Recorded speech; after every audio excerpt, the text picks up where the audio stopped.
que se refiere al estudio económico ambiental de los proyectos. Recordemos cómo viene este proceso. Iniciamos con la identificación de una propuesta, de un proyecto. Hemos tratado de identificar a partir de esa propuesta todo lo que es su mercado potencial, lo hemos analizado. Hemos analizado también el componente técnico de esos proyectos, que implica la instancia de poder contar con todos los conocimientos, recursos y tecnologías necesarios para su desarrollo. Y por otra parte, hemos avanzado con el análisis de esa propuesta a través de un análisis financiero, ¿sí? Que implica ese análisis financiero, lo que en definitiva termina siendo el cálculo de los indicadores que nos permiten tomar decisión sobre la rentabilidad o no de un determinado proyecto. Dentro de lo que es el análisis financiero hemos visto lo que corresponde a la depreciación de los bienes, los métodos que se utilizan, y la amortización de los préstamos que podamos adquirir para contar con capital de trabajo. Eso proviene todo el tiempo viene generalmente de los préstamos, ¿no? Entonces, como corolario de todo ese proceso, nosotros podemos, a partir de la información con la que contemos en relación a este tipo a cualquier tipo de proyecto como el que ustedes han seleccionado, decidir si lo podemos llevar adelante o no. El análisis económico, como ya les he dicho en más de una ocasión, tiene una connotación y una escala y proyección muy diferente. Permítanme un momento, permítame.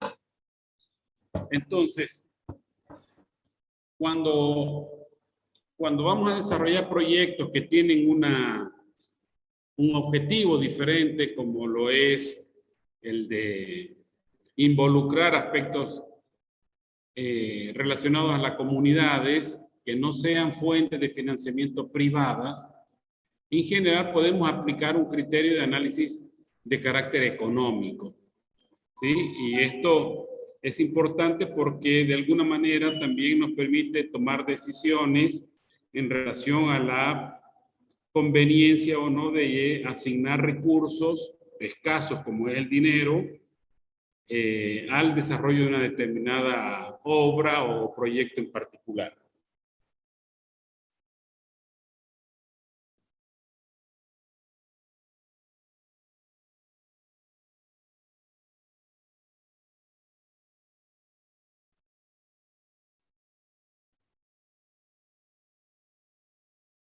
Bueno, en este sentido, perdón. En este sentido, el estudio económico tiene como propósito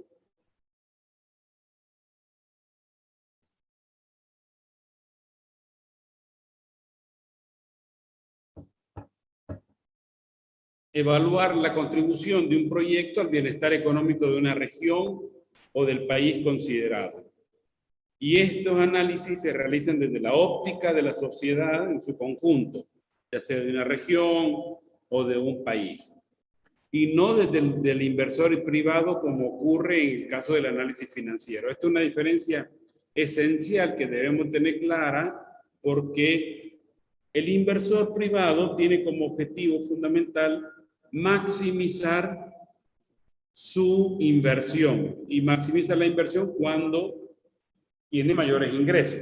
Entonces, en este caso, el objetivo cambia muchísimo, ¿sí? Es un objetivo de analizar el impacto que va a tener esa determinada acción sobre la sociedad. Por otro lado, uno analiza cuáles son las ventajas y desventajas que lleva consigo la inversión de un proyecto determinado y además contribuye a la toma de decisiones, ¿no? Ante diferentes alternativas que uno pueda tener de desarrollo de una determinada acción. Por ejemplo, yo tengo que analizar si tengo que llevar agua a un determinado sitio, analizar cuáles son las fuentes posibles de agua que yo tengo disponibles. Si es agua superficial, si es agua subterránea, si es agua de un subalveo, si para llevar el agua tengo que hacer un acueducto o tengo que construir plantas de tratamiento o potabilización. Bueno, todo eso uno no puede analizar a partir de la fuente, del origen del agua, ¿no? En muchos casos es también frecuente confundir esto de análisis económico y análisis financiero, dado que en general uno asocia la economía de manera genérica a lo monetario, pero tengamos en cuenta que el análisis financiero es el análisis desde el inversor privado y el económico desde la sociedad, ¿sí? Entonces,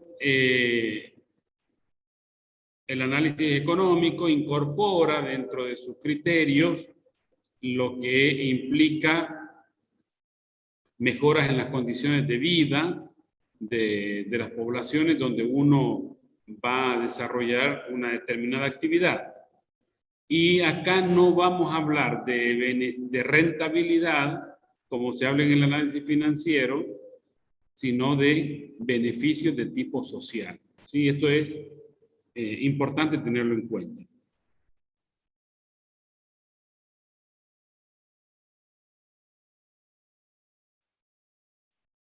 El análisis económico también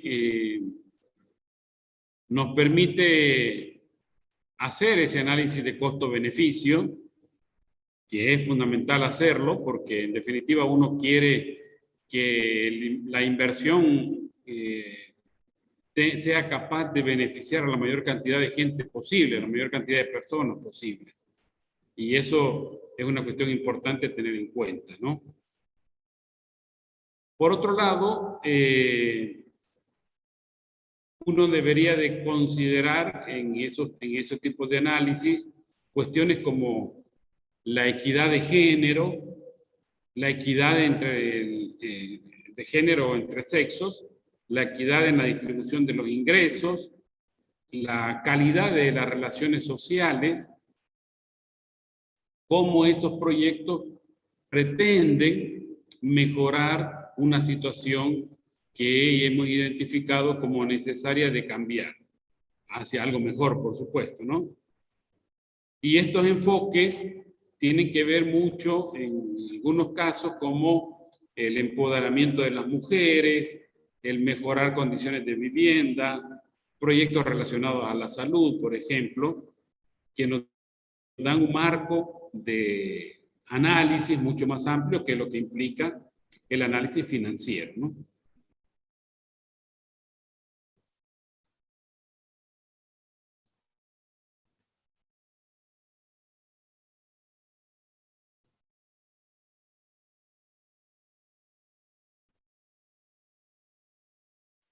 En general utilizamos tres tipos de análisis.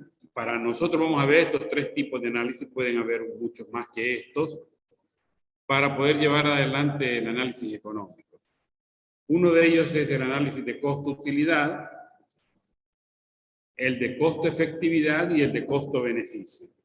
Vamos a ver rápidamente cada uno de ellos para que después ustedes puedan desarrollar el trabajo práctico.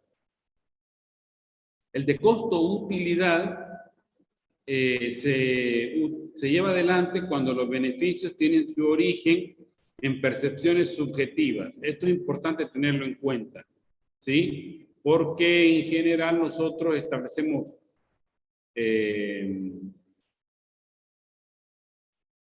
o podemos llegar a identificar beneficios que no son cuantificables a veces desde el punto de vista monetario, ¿sí? Y viene desde lo subjetivo esto.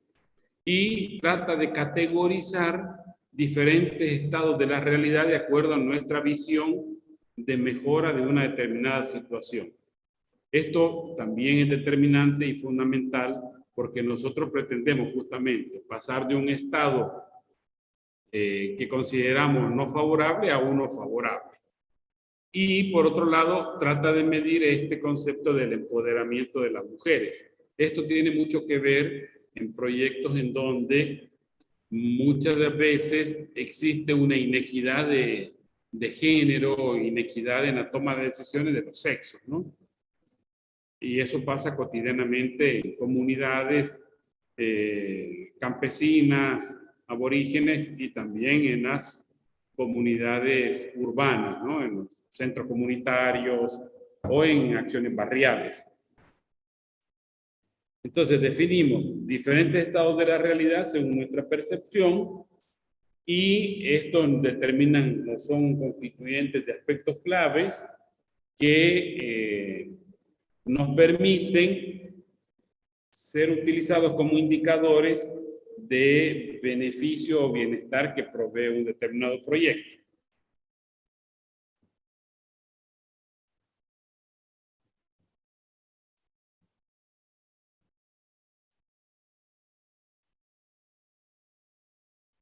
Una vez que nosotros hemos identificado las áreas de interés, de análisis, se procede a establecer categorías dentro de ellas, de modo que podamos ordenarlas de mejor a peor. ¿Sí? Esto es, volvemos al criterio, este es un análisis subjetivo y establecemos categorías, ¿sí? A las cuales después le vamos a asignar un valor numérico que nos permita tratar de, a partir de eso, cuantificar una mejora o una disminución del beneficio, ¿sí? Y esto tiene una utilidad solamente cuando tenemos variables cualitativas y podemos llevar o ponderarlas a variables numéricas. No se aplica de manera genérica. Tiene que cumplirse este requisito de tener variables cualitativas a variables cuantitativas. Por ejemplo, la equidad de género es una variable cualitativa y la tengo que tratar de cuantificar, ponerle o asignarle un valor que me permita después establecer una escala que oriente una mejora o un desmejoramiento de una situación determinada. Por lo tanto, el resultado que nosotros obtenemos carece de escala, ¿sí? No es posible asignarle unidades de medida específica. Por ejemplo, por ejemplo, se me ocurre, ¿no? Un ejemplo en unidades monetarias o en unidades de cantidades, qué sé yo, rendimientos, kilogramos, toneladas. Sí, eso no es posible utilizando este análisis. No es posible obtener ese tipo de variables. Por otro lado, el análisis de costo-efectividad, el anterior es de costo-utilidad, ahora es de costo-efectividad, se utiliza cuando los beneficios sí tienen un valor objetivo, o sea que yo puedo cuantificarlo, aunque no sea en dinero, sino en indicadores objetivamente verificables. Por ejemplo, yo puedo medir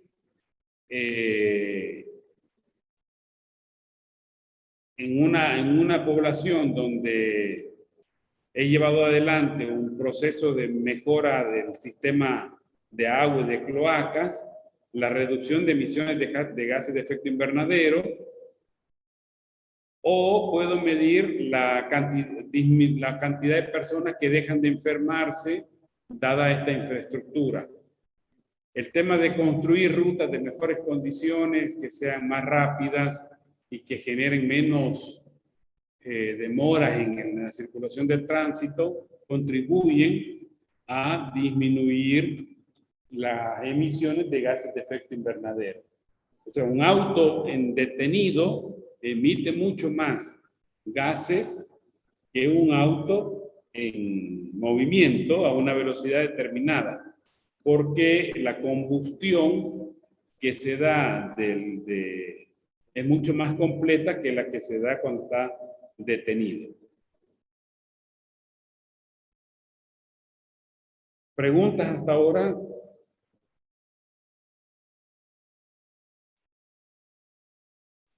No, profe. Bueno.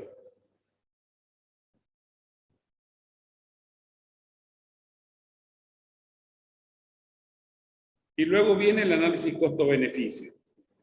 ¿Sí? Este análisis costo-beneficio tiene como base el análisis financiero, el análisis costo-beneficio financiero. Lo único que hacemos nosotros en esta situación es transformar los precios de mercado, ¿sí? Por ejemplo, el costo de producir un determinado bien o servicio a través de precios de mercado, los transformamos a algo que conocemos nosotros como precios sombra o precios de referencia, que lo que permiten es corregir las distorsiones ocasionadas por las disfunciones del mercado. Acá vamos a ver después algunas disfunciones de esos mercados. Una de ellas puede ser los impuestos. En general son disfunciones de un mercado, ¿sí? No es el costo puro del proceso productivo, sino que se agregan posteriormente y eso distorsiona el precio real de un determinado producto. Por lo tanto, el precio sombra lo que trata es de eliminar esa distorsión y poder cuantificar el valor del producto desde el punto de vista que denominamos nosotros económico.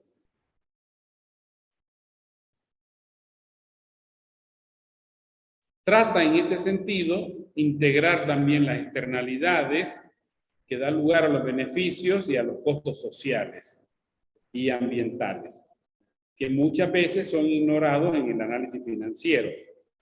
En general, las empresas no analizan lo que sucede fuera del ámbito de desarrollo de sus actividades, sabiendo muchas veces que van a generar efectos nocivos al ambiente. Por ejemplo, las emisiones que se producen en el ingenio tabacal, el ingenio no las analiza, no las internaliza y nos obliga como sociedad a aceptar y a de alguna manera ser los perjudicados de ese proceso productivo. Esto le permite al ingenio bajar sus costos, porque si nosotros le pusiéramos un impuesto a ese proceso mal gestionado o lo obligáramos a que hiciera un recambio tecnológico, podría reducir las emisiones y eso generar beneficios sociales adicionales, porque contamina menos el ambiente, ¿no? Entonces, en este caso, el análisis costo-beneficio tiene tres etapas. La primera es corregir los impuestos o subvenciones y transferencias. Por otro lado, corregimos las externalidades y finalmente convertimos los precios de mercado a precios sombra, los cuales vamos a integrarlos a un análisis de un flujo de efectivo como el que hemos visto anteriormente en un análisis financiero, pero con precios ajustados o con valores ajustados de mercado a precios sombra. Bueno, el primero de las correcciones fiscales implica que lo que yo debo de hacer es tratar de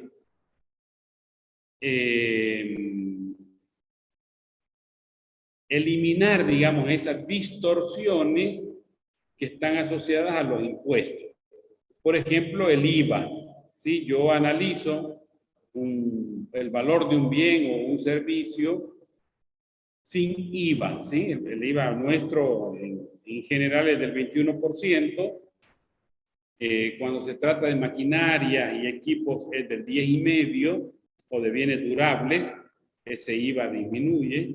Y yo tengo que analizar el precio de ese bien o servicio sin IVA, ¿sí?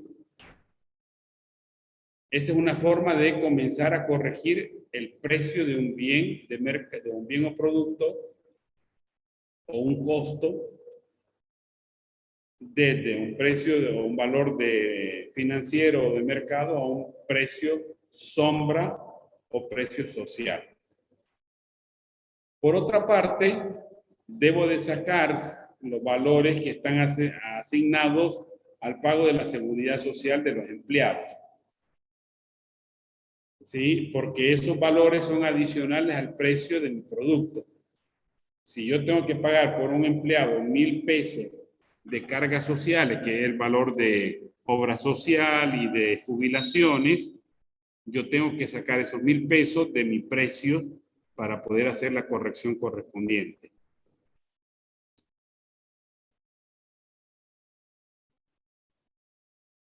Existen algunos casos impuestos indirectos o subvenciones que también uno debe de tratar de eliminarlos para poder hacer un cálculo del precio de un bien o un costo a un criterio de precio sombra o precio económico. ¿Sí? ¿Qué tipo de impuestos podemos tener? Un impuesto que se asigna en estos casos puede ser un impuesto municipal o un impuesto provincial que esté afectando el valor de mis productos. O alguna subvención, ¿sí? Por ejemplo, el precio del boleto en Salta está subvencionado para gran parte de, el sector estudiantil, por ejemplo, y esa subvención, si yo hago un análisis del transporte, debería de sacarle porque es un proceso de transferencia de dinero del Estado a la empresa, pero no es el precio real del boleto, porque le paga menos que el valor del boleto. Entonces, uno debe de tener en consideración ese tipo de transferencias como distorsiones del valor real de un bien, producto o un costo. Por otro lado, tenemos que corregir las externalidades, ¿sí? Esto que hablamos de qué es lo que sucede puertas afuera de un proyecto. Las externalidades, uno las entiende como beneficios o perjuicios, ¿no? No las debe de entender nada más como un daño, sino como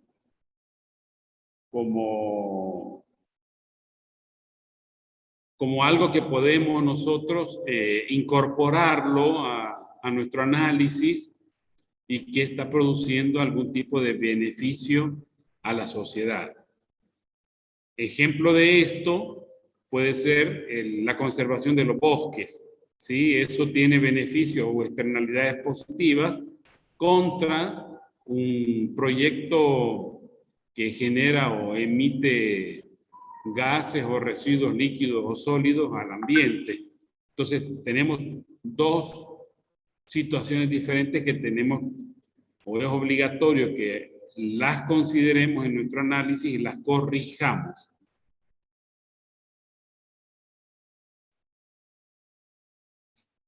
Para poder hacer ese cambio de precios de mercado a precios sombra, utilizamos una tasa de descuento social, que es menor a la tasa que estamos utilizando en el análisis financiero. Y es bastante menor generalmente.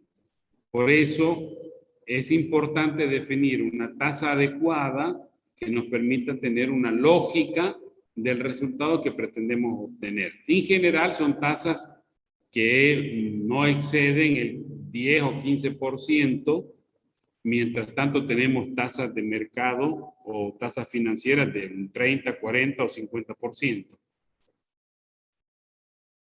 Bueno, si hacemos un análisis costo-beneficio, vamos a utilizar los mismos indicadores que hemos utilizado en el análisis financiero, pero en este caso, en vez de llamarse, por ejemplo, VAN, se llama VANE, que es el valor actual neto económico, o una relación costo-beneficio económica, o una tasa interna de retorno económica, ¿sí? En relación a, o en comparación, digamos, a un análisis financiero, ¿no?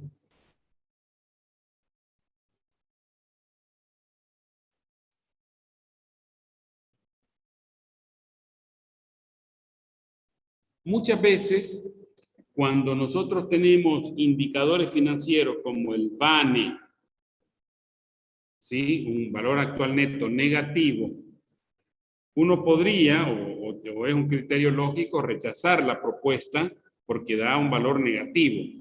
Pero si tenemos beneficios no monetarios que pueden ser muy altos, podríamos aceptar ese valor negativo del valor actual neto económico. ¿Por qué? Porque nos permite generar beneficios que no podemos cuantificar en ese momento, pero que son trascendentales para el desarrollo del proyecto. Entonces, en esos casos uno puede aceptar situaciones o indicadores que nos den valores negativos.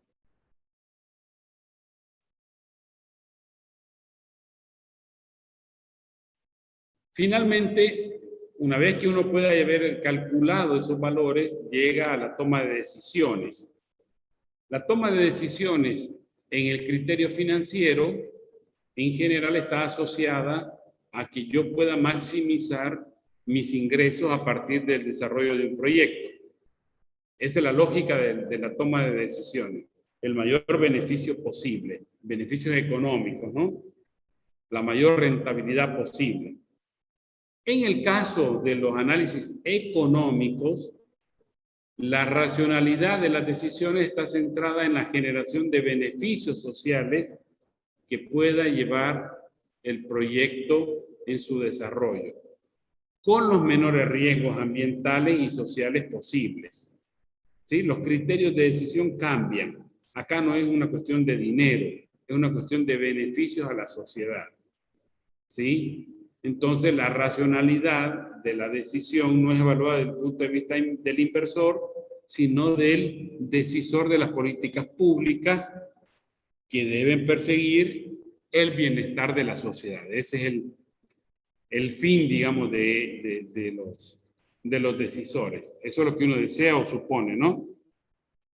Bueno, esta es una serie de conclusiones que no hacen más que ratificar lo que hemos dicho. Yo les voy a subir ahora el práctico, ahora mismo, para que ustedes comiencen a desarrollarlo, y si tienen consultas, nos volvemos a conectar a las 5 de la tarde, si les parece.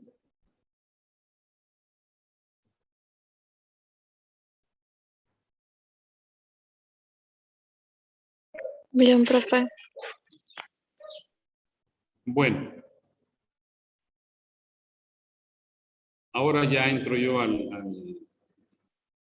ponerle esto.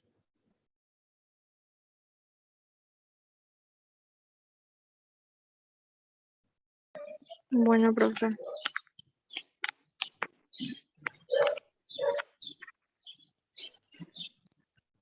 ¿Han avanzado con su propuesta de proyecto?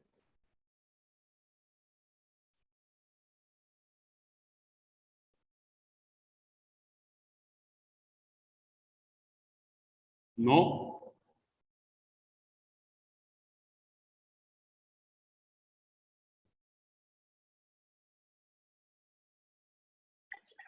¿No han Profe, avanzado? Sí han avanzado con la propuesta de proyecto. no, profe, todavía. Profe, en el chat, Alan le está consultando sobre los precios sombra. Sí, sí, sí, Alan, son sin subsidios. Sí, eso hay que sacarle el valor de los subsidios para que corrijamos eso que el subsidio se transforma en algo que denominamos distorsión, ¿sí? Distorsión del mercado.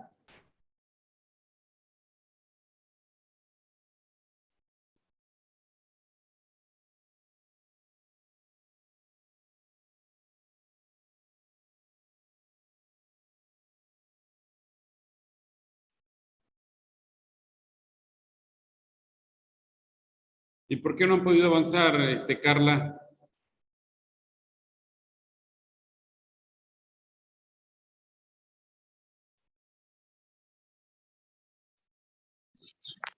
La verdad es que no me comuniqué con mis compañeros, ni con Alan ni More en estos días. Ajá. Bueno, pero he de suponer que algo ya tienen hecho.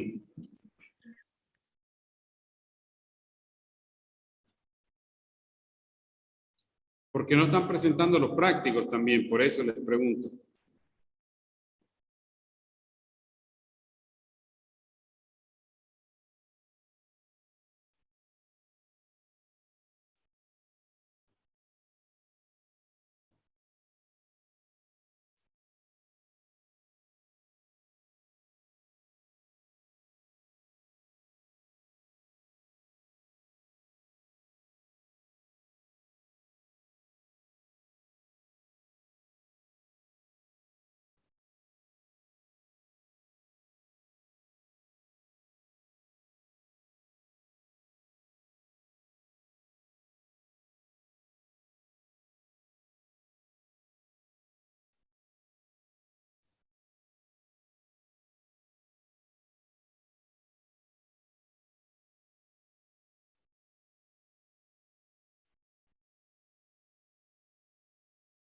Profe, usted mandó ahora.